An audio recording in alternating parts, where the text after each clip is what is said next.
میرے دوستوں اور بزرگوں، وہ غلطی محسوس کر کے اللہ والا چھوٹی سی غلطی کی بھی بہت بڑی توبہ کرتا ہے. جیسے آدم علیہ السلام سے چھوٹی سی لغزش ہوئی، 300 سال روتے رہے. پھلی تو کھایا تھا نا ایک، لیکن 300 سال روتے رہے. تو عام لوگ اپنے گناہ پر تو شاید اکڑتے ہوں گے، اللہ والے معمولی سی لغزش پر بھی شرمندہ ہوتے ہیں اور اللہ کی بارگاہ میں معافی چاہتے ہیں، کیونکہ اس کو شریعت کی اصطلاح میں ہم جب عصیاں کہہ دیتے ہیں تو وہ شرع کی اصطلاح استعمال کرتے ہوئے کیا کہتے ہیں؟ اللہ کی بارگاہ میں عاجزی کرتے ہیں، روتے ہیں، گڑ گڑاتے ہیں. تو اے انسان، گناہ کر کے، خطا کر کے اکڑنا شیطان کا کام ہے، اور اللہ کے سامنے جھک جانا، توبہ کرنا، یہ نبی کا کام ہے. تو ہم نے نبیوں کی پیروی کرنی ہے. میرے دوستوں اور بزرگوں، مجتہد کا حکم کیا ہے؟ خطا کس درجے کی ہوتی ہے؟ کس کو غلطی، کس کو خطا، کس کو لغزش، کس کو گناہ کہتے ہیں؟ یہ علماء نے اس پر بہت کچھ لکھا تاکہ لوگ نبیوں کے بارے میں غلط لفظ استعمال نہ کریں.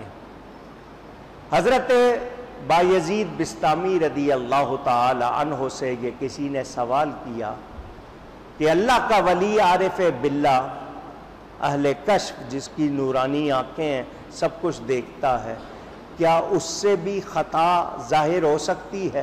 آپ نے فرمایا ہاں، اور وہ ساتھ یہ کہا کہ وہ ان کی اعلیٰ شان کے منافی نہیں ہے، اس لیے کہ ہم جسے خطا کہتے ہیں وہ اللہ کی تقدیر ہے جو ان کے لیے مقدر ہوئی تھی، جس کا ظاہر ہونا ضروری تھا. اور یہ کہ عارف کے ادب بدرگاہ الہی کی دلیل، کیونکہ وہ جانتے ہیں کہ جب یہ اللہ کی طرف سے ہے تو پھر سرتابی کیوں، پھر ان کے آگے تعویل حجاب بن جاتی ہے، پردہ بن جاتی ہے. وہ اللہ کے آگے جھک جاتے ہیں، اتنا جھکتے ہیں رب کو ان کی عاجزی بہت پسند ہوتی ہے، پھر اللہ ان کو بہت زیادہ نوازتا ہے. میں آپ کو سمجھا دوں، آپ کو شاید یہ پوری طرح بات سمجھ نہیں آئی تو سمجھا دوں. صحابی کا نام لیا جاتا ہے واللہ عالم. ان سے ایک صبح کی فجر کی نماز نیند کی وجہ سے نکل گئی، وقت نکل گیا، بہت دیر ہو گئی سوتے ہوئے، اچانک نیند آ گئی اور فجر کی نماز نیند میں نکل گئی، نہیں پڑھ سکے. جب اٹھے تو فجر کا وقت نکل چکا تھا. انہوں نے فوراً وضو کیا، فوراً نماز پڑھی اور نماز پڑھ کے سجدے میں سر رکھ کے روئے، یا اللہ مجھ سے بھول ہو گئی نیند کی وجہ سے. حالانکہ نیند انہوں نے جان بوجھ کے تو نہیں قضا کی تھی، نیند کی وجہ سے ہوئی. بہت روئے، بہت روئے، بہت معافی چاہی، سارا دن وہ روتے رہے. اگلے دن صبح فجر کا ٹائم ہوا تو کوئی ان کو اٹھا رہا تھا، اٹھو، کون ہے تو؟ اس نے کہا میں شیطان ہوں. تو مجھے اس وقت کیوں اٹھا رہا ہے؟ اس نے کہا فجر کا وقت ہو گیا، اٹھو نماز پڑھو. کہ شیطان اور نماز کے لیے اٹھائے تو اور نیکی کے لیے؟ اس نے کہا ہاں میں تمہیں اٹھا رہا ہوں مگر تمہارے ساتھ نیکی نہیں کر رہا. کہ نماز کے لیے اٹھانا تو نیکی ہے اور تو کہہ رہا ہے تو نیکی نہیں کر رہا، تو ایسا کیوں کہہ رہا ہے؟ اس نے کہا جی کل آپ کی نماز قضا ہو گئی تھی اور آپ بہت روئے تھے، آپ کا رونا اللہ کو پسند آیا، اللہ نے آپ کو اس رونے کی وجہ سے 70 نمازوں کا ثواب دیا. وہ جو ایک نماز قضا ہو گئی اور آپ روئے تو اللہ نے اس کی جگہ کتنا ثواب دیا؟ 70 نمازوں کا. تو میں آج اس لیے اٹھا رہا ہوں کہ اٹھو پڑھو تاکہ ایک ہی کا ثواب ملے.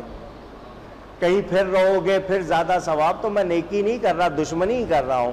لیکن پتہ کیا چلا؟ اللہ والے روتے ہیں، اللہ کو ان کا رونا پسند آتا ہے، اللہ ان کو بہت زیادہ نوازتا ہے۔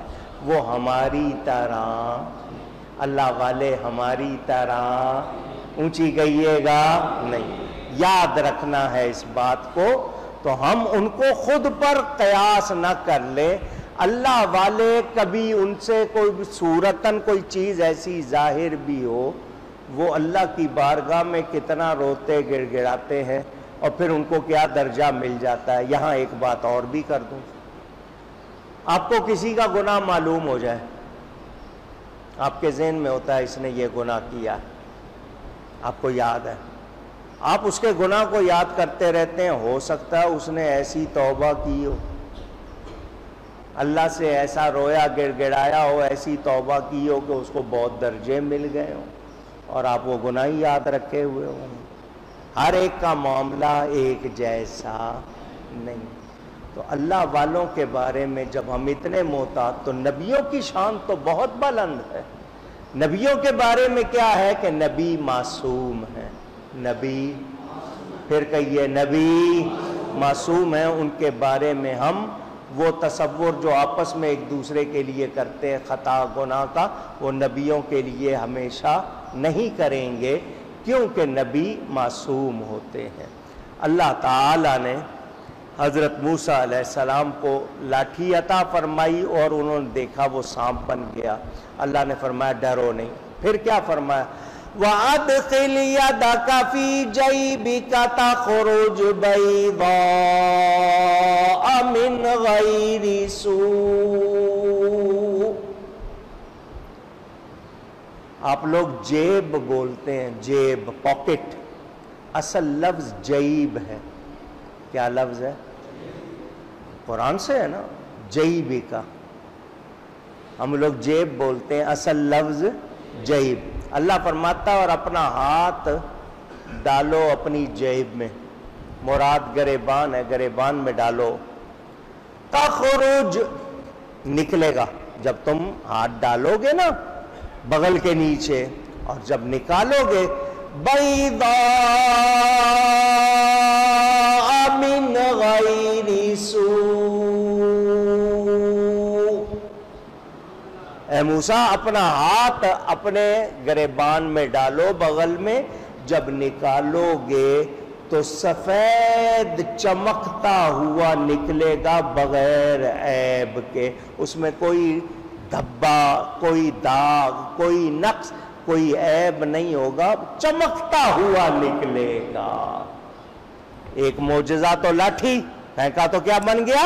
سانپ۔ اب دوسرا معجزہ کہ اپنی بغل میں اپنا ہاتھ ڈالو تو چمکتا ہوا نکلے گا۔ کیا نکلے گا؟ اونچی۔ کیا کسی اور کا یہ حال ہے؟ نبی سے برابری کس بنیاد پر؟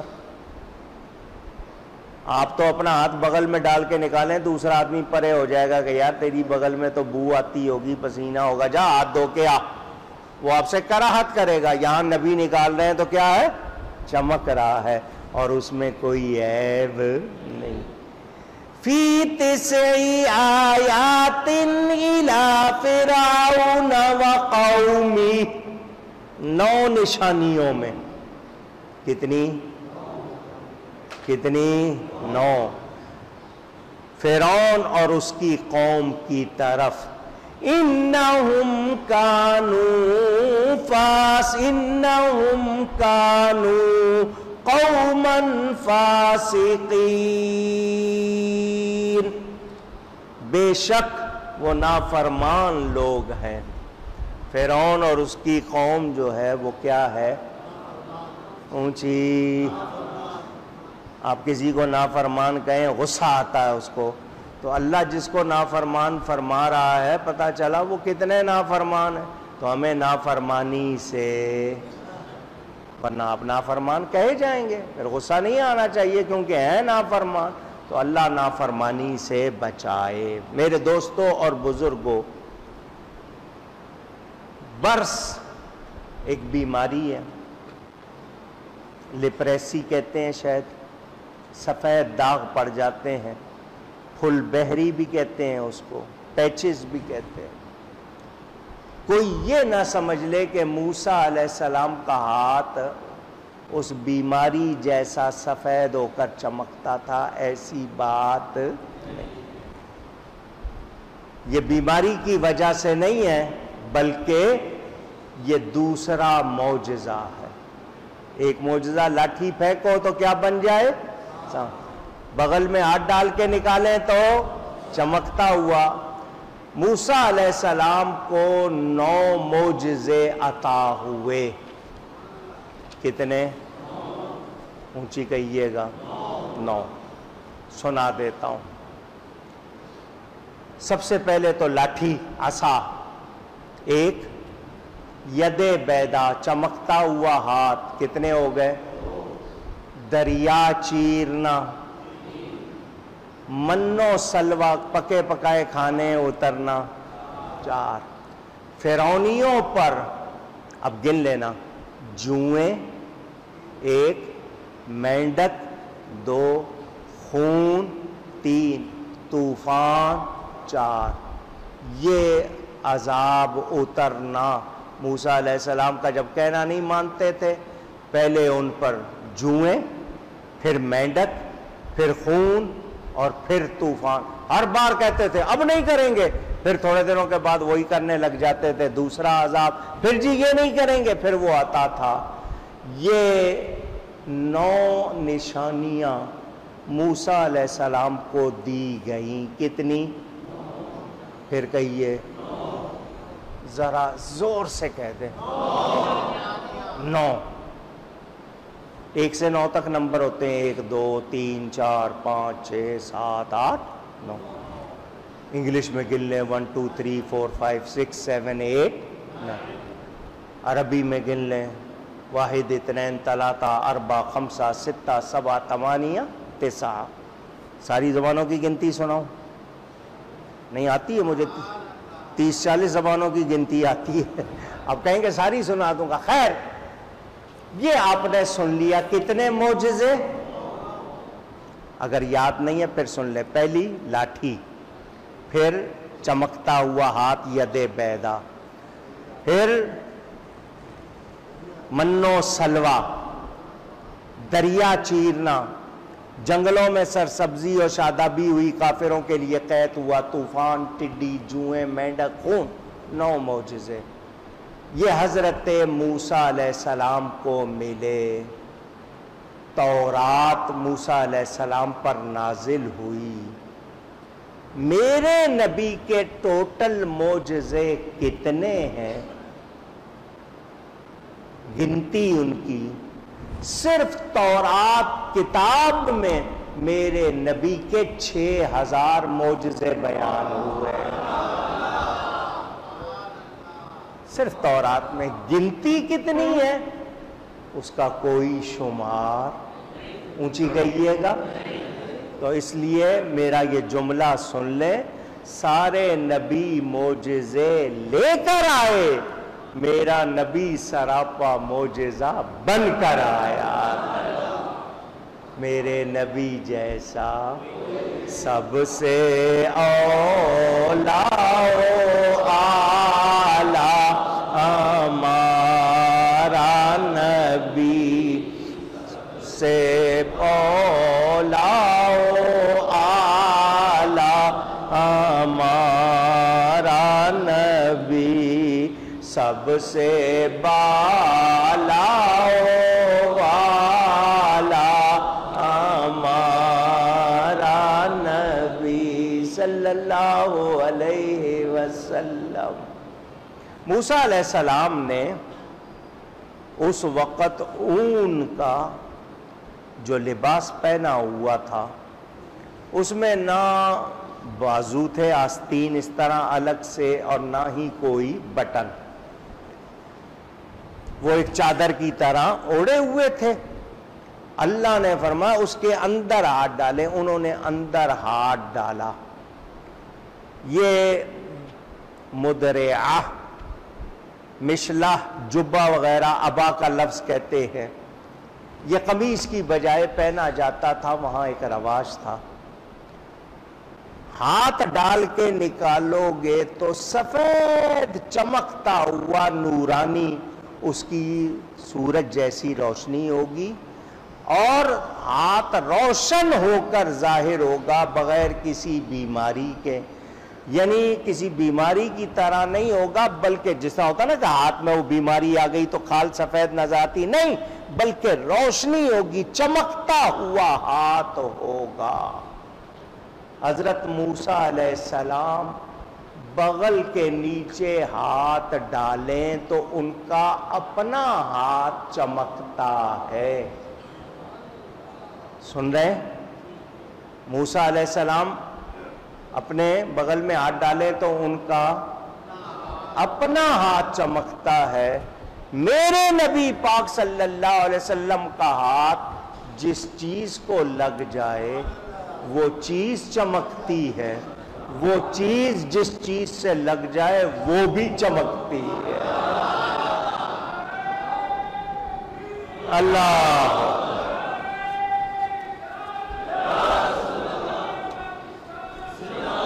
واقعہ آپ کو کتنی مرتبہ سنایا ہے۔ اسید اور عباد صحابہ کے نام ہے۔